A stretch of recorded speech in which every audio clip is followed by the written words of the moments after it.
Hello and welcome to our devotions today for Thursday, the 14th of May.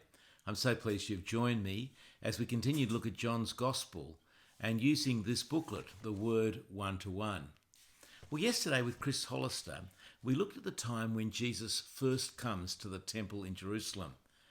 And we find out there, as the booklet says, that the kind of Jesus there is neither gentle Jesus, meek and mild, nor is he some hippie type purveyor of love and peace. Instead, he is the judging king.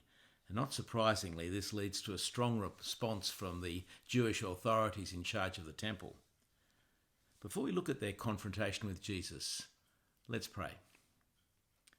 Creator Spirit, the advocate promised by our Lord Jesus, increase our faith as we read your word and help us to walk in the light of your presence, to the glory of God the Father, through Jesus Christ our Lord. Amen. I'm reading from the New International Version of the Bible and reading John chapter 2, verses 18 to 22. The Jews then responded to Jesus, "What sign can you show us to prove your authority to do all this?" Jesus answered them, "Destroy this temple, and I will raise it again in 3 days." They replied, "It has taken 46 years to build this temple, and you are going to raise it in 3 days?" But the temple he had spoken of was his body. After he was raised from the dead, his disciples recalled what he had said. Then they believed the scripture and the words that Jesus had spoken. Well, Jesus had come into the court of the Gentiles in the temple and basically had stopped all the business that was going on there. He even made a whip and drove out all those sacrificial animal sellers and those currency traders. Must have been fairly controversial that day.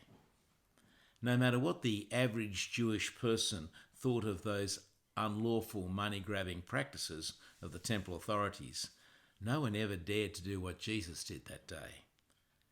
There may have been a cheer from the crowd for Jesus, but it deeply offended the Jewish establishment. So they come looking for him, and they ask him, as the booklet says, "Who the heck do you think you are? Or at least, by what authority do you do these things? Give us a sign to validate your authority." What they should have done, of course, is repented of their godless behaviour, but they were so sure that they were right with God. How wrong can you be? How does Jesus answer them? Well, they ask for a sign, and in verse 19 he does give them one, but not what they were expecting. It sounds like a riddle, doesn't it? Destroy this temple, and I will raise it again in 3 days. The sign, in fact, is a delayed sign. He speaks about his resurrection on the 3rd day. The irony is that these same Jewish authorities will put Jesus to death, and their judgment on him guarantees his final judgment on them. As Mark records in chapter 15 of his Gospel, at the moment of Jesus' death, the great curtain in the temple was torn in two from top to bottom. Their temple, in which they trusted, is profaned and made obsolete, along with all of the sacrificial system. Now remember that this happens right at the time of the Jewish Passover, and that was a commemoration of God judging God's enemies, the enemies of the Jews, and rescuing them. Judgment doesn't fall on the enemies here, but on those who destroyed Jesus' body on the cross. Well, what's the reaction of the Jewish leaders?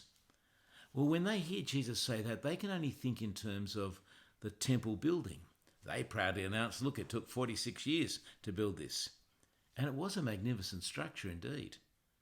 Even by today's standards, Herod's architects and engineers did an amazing job of building that huge temple on a great base in hilly Jerusalem.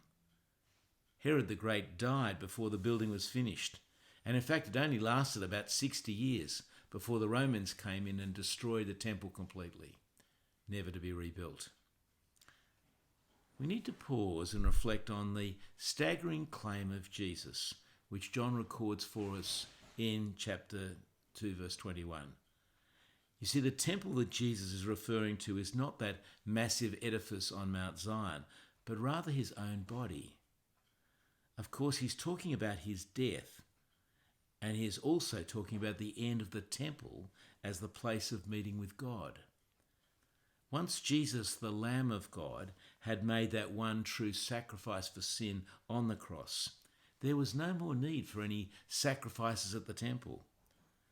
More than that, once Jesus was crucified and then rose from the dead, the meeting place of God with his people is Jesus, not the temple.